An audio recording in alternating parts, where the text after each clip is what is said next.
and sorry, it's 2 weeks ago. And so I've been talking about the fact that there was this photo, and this photo was designed very much to be a colour photo, where we've essentially got reds and yellows as the key theme. So Anne is wearing a deep red dress with deep red lipstick to match the blood that's on the back of the shirt, and then it's the red is appearing on the cigarette butts as well. So there was this whole kind of red and yellow theme. But then when I converted it to black and white, suddenly it became a kind of film noir, femme fatale, 1940s kind of feel to it. The mood of it changed quite considerably, and I fell in love with it. And from then on, I've only ever really tended to show this picture in black and white. So there are times that even though you can have something which is designed in colour, sometimes it works better in black and white. Black and white is often also a kind of go-to fix. Sometimes when you're looking at a photo and you think, not really sure quite whether this is working or not, you can drop it into black and white. Sometimes it lifts it, sometimes it doesn't, but because it can, it's nearly always worth taking a quick look at your photo to see if it will work in black and white as well, or how it changes in black and white. Now, if you're taking an image and you want to go to black and white, there's a number of different ways you can go about it. So what I'm going to do here is let's take a photo so we've got this tulip here. You might or might not want to convert it to black and white, but what I want to show you is how different styles or different ways of doing black and white, or different ways of converting to black and white, will have quite a profound impact on the way the image looks afterwards. Now, the most obvious way of doing it, the first thing you do is you desaturate. And most editing programs have a desaturation bar. So if I pull up over on the right here, I go down to hue saturation, and I can play around with this saturation bar.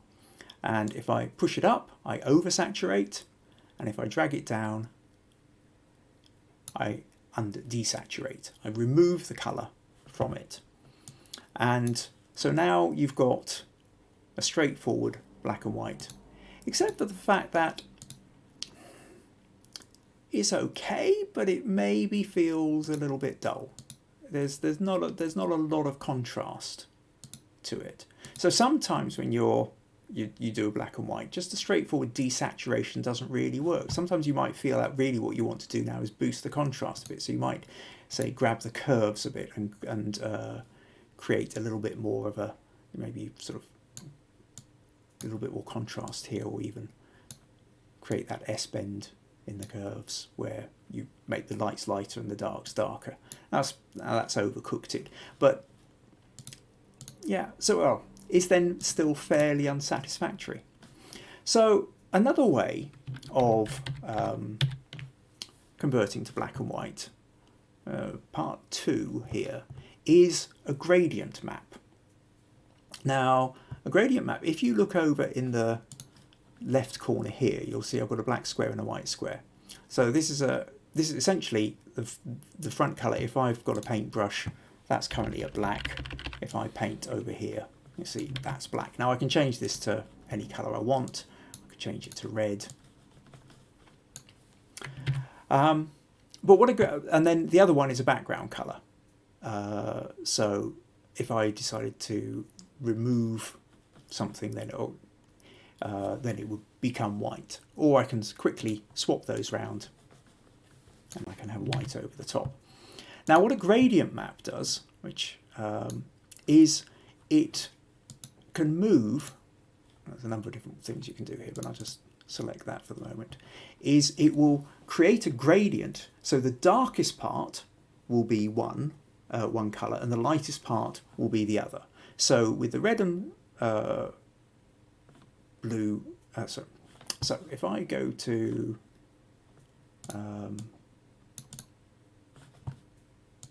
click here, yeah, that's right, go to gradient map, we can now see that the darkest part of the pictures are now red, the lightest part of the pictures are white.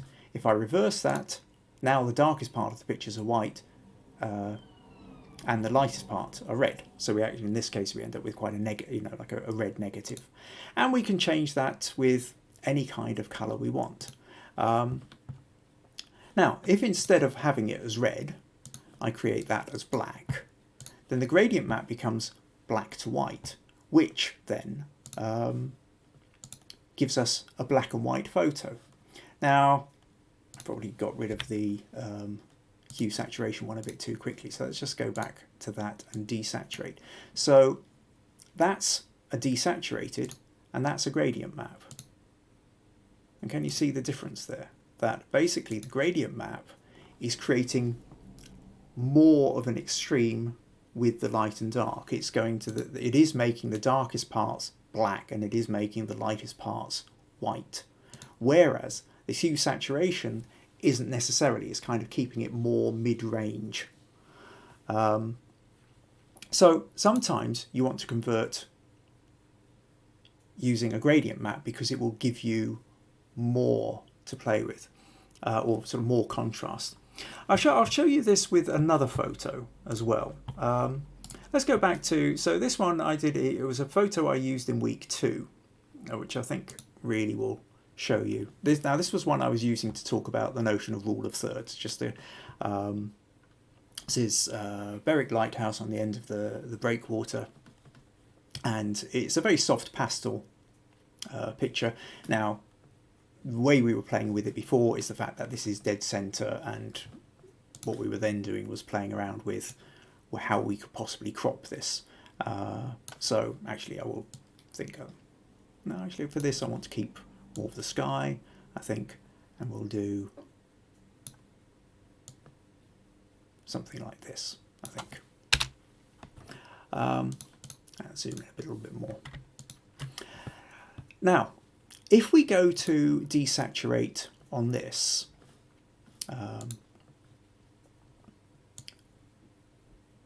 because there's not a lot of colour, there's not a lot of contrast to begin with, it really does feel pretty flat. So let's try the gradient map with that. And actually in this case, let's see, what's it? That's the hue saturation. That's the gradient map. It's a little bit more. There's not huge amounts going on. And this is where, again, what you really might want to do is take something like the curves and just really start creating more contrast, just to give it a little bit more definition. But it's a lot of it is about how you which photo you're choosing and whether it's worth converting to black and white. The way this one is working is because the contrast is not so much between light and dark. The contrast is between pink and blue.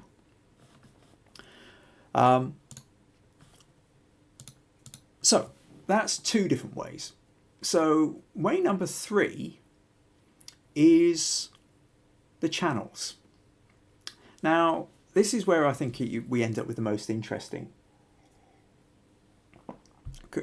conversion kind now, because basically what happens is light, as it's done in photography, is done through a red channel, a blue channel, and a green channel.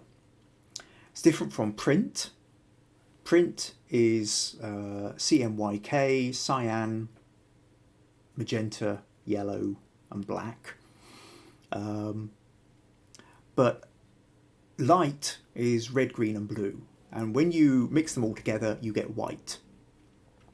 When you take them away, you end up with black. So you end up, so the different channels have different qualities to them. And sometimes you can get the same thing. You can put a filter across your lens. You'll see people will put particular filters which will filter out certain light waves. So some aspects don't hit the sensor as much. Now, really what I need to show you here is if I go to the channels, which I've got up here, and if I go to the red channel, what happens is anything that's red now becomes much whiter. And your kind of opposite end, sort of blue and green, sort of gets a little bit darker. Now, if I go to the green channel, now the reds the greens are a bit lighter and the reds are a bit darker, and in the blue even more so. The blues now become lighter. So in a purple, which is what this tulip is, if you just look at that first of all, that's on the blue channel, that's on the green channel, that's on the red channel. So they're quite different, and the red and the blue channel are slightly more similar, though still subtly different, because of course we've got the purple. The green is really quite different. But also notice the yellow and red blurred tulip in the background. Here, the yellow light is coming through very similar on the red one, so they're both getting lit. On this one, now the red has become much darker and is contrasting with the yellow. And with this one, the blue, both the red and the yellow have become darker. So there's a very different feel to each of these, as opposed to your desaturation or your gradient map. Now, there's nothing to stop you actually combining some of these as well. So if we take the blue, and I'll copy that and paste that there, but then I create a gradient map with it as 2, the gradient map will still do a black and white where it's darkening the darks and lightening the light, creating a wider spectrum or a more extreme spectrum of tonal gradient. So that's really another way of doing it. Now, to go back and play then, because what I want to show you, what happens if we do this with one of those kimono shots. So let's open this one here. Now, what's good about this is we've got blue on the side of Alamnish's face here, but we've also got red over here. We've got red catching the side of Jessica's face, but we've got blue on her hair. You can see the blue patch light splattered on the wall here, and then you can see red bits catching here. Now, if I go, let's say we go to the saturation and I desaturate, again it's kind of, well, we've lost the colour, and I think it's also become flatter. If I do the gradient map, okay, that gives us more of a kind of contrast, but then I'm losing a bit of Alamnish's face there as well. But what I really want to show you is just how different these channels are. If I go to the red channel, so now everything that's red is being lit up much brighter. So skin tones become brighter. All the red and the yellows and everything that's coming from the right hand side of the picture is being lit up quite bright. But the blue corner over here is lost, or it's just become dark rather. Now if I go to the green channel, what an absolute contrast. And then if I go to the blue channel, different feel again. So in the blue channel, what was in the red channel, the blue had sort of disappeared into darkness. Now the blue is really light, and that bit's being lit up. In the green channel, it's sort of a midway point.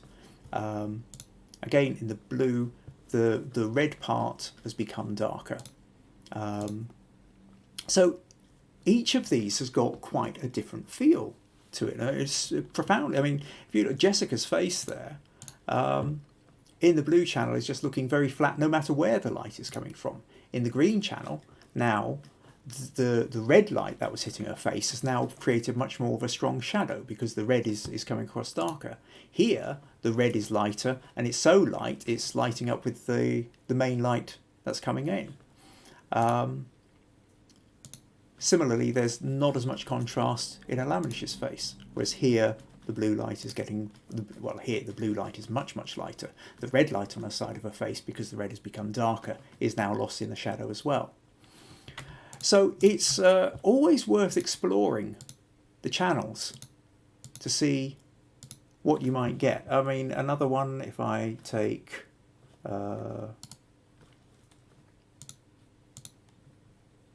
this one as well, and again, red channel, now it looks like she's just being lit up completely. Green channel, quite different. Blue channel, completely different.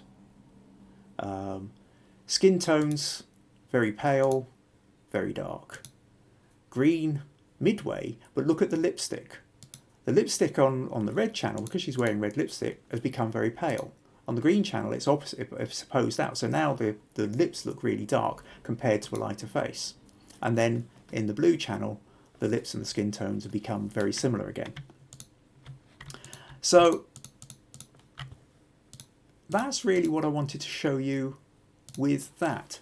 So with your black and white conversion, if you're just going desaturate, you're missing a huge amount of tricks. There's these different ways of doing it. Now, the final way that I want to, there is another fourth way, and a lot depends on your editing program. I am using Photoshop. I think there are other ones that might have this as well. But some have a specific, actually no, just before I get to that, I do want to show you what happens with Berwick Lighthouse is an interesting one here with the channels. Because if I do the red channel, you see that pink, light yellowish red, that bit becomes brighter. If I do the green channel, it's become very dull. And if I do the blue channel here, we've lost completely the lightness of this patch here, which shows up in the red, has become darker. And it's become dark to the point whereby it now matches up, it just with the kind of blue of the sky there. So interesting with that conversion, it's incredibly dull. There's virtually no texture in it at all. All you've got is the line of the breakwater and a little bit of the lighthouse. So where was I? Yes, I wanted to talk next about the notion of a fourth kind of black and white conversion. So this one that was playing around with, I think, was the blue channel. That was using gradient map, and that was using hue saturation. Now, over here, down here, I have a thing called a black and white filter. And what it does, I've got this little bit down here, and we've got reds, yellows, greens, cyans, blues, and magentas. Now, as an initial, what it's done is very similar to the just straightforward hue saturation. It's just kind of dropped the colours down, so there's virtually no difference between. It's very subtle, if there is. But what I can now do is I can take the reds that were in there and I can make them lighter or I can make them darker. So if you look then at that tulip in the background, the red at the base, I can lighten it out or I can darken it down. Now I can go through and do the same thing. The yellows, I can boost the yellows or I can darken the yellows. I can take the greens, I can lighten the greens and I can darken the greens. The cyans, just a little bit up there over on the left of the picture. The blues, gain a kind of mid-light there, and then the magenta, that's essentially the closest we've got to the purple. So you can see the actual front tulip is just darkening down or lightening out. And so what we can do with this, we might want to darken the red in the background, we might want to lighten the greens, we might want to boost the yellows, take that cyan down a bit, take that blue up a little bit, and then take that magenta down or boost that magenta up. So you can see that there's a whole, you can take each of these sliders and start playing around with them, and each of them will give you a different level. So a bit like the channels, except for the fact you can now kind of separate them out and you've got a couple of extra options as well. So you can boost one bit and pull down another. So that really kind of gives you a lot to play with. I mean, another place where this becomes really obvious is if you've got a sunset picture. So here we have glorious sunset over Loch Ken, and lovely reflections in here. Now, again, just to show you the channels, the red channel, you know, where it's red here becomes whited out, where it's blue becomes very black. The green channel is probably a bit more like what you would expect with a desaturation, and the blue channel, now all this bright red bit has become very, very dark to black, and it just, to be honest, it looks a bit weird. So again with this, now not you would normally convert a wrong one, a sunset to black and white. But if you are particularly wanting to play around with the textures of it, so gradient map, well, fine, it does give you a few layers to play with. But if you go to that black and white slider, you can make the reds lighter, maybe, if you want to do that, or boost the yellows, or maybe take the yellows down a bit. There's almost nothing in the greens. Cyan now is sort of mucking around with the top part of the sky. The blue also up there, they overlap very much, and the magenta is giving us in the middle where those purples were. So you can sit and play to your heart's content and make a complete mess of a picture if you want. Or maybe you're going to create something which is truly astounding, which would be lovely. So that's really what I wanted to talk about with the notion of black and white. So you can desaturate just by taking your saturation slider and sliding it down. You can use gradient map, where you choose one colour and another colour. You take black for the blacks and white for the whites, and it will sort out the grades in between. You can use the red, green and blue channels, and depending on the colours that you've got within your picture, each will create quite a different feel to it. And then you can use the black and white mixer, which allows you to move the individual colours about. So, hope that gives you some ideas to play with, that black and white isn't just a case of hitting the desaturate button. There's a lot of different ways you can do it, and you can get really creative and have a lot of fun with black and white conversions if you've got the right picture for it. Obviously a sunset isn't particularly the right picture for it, and with something like the kimonos pictures, you know, these were designed to be in colour. But what they do here is demonstrate quite nicely just how different the systems work. If you found this useful, let your friends know and hit subscribe.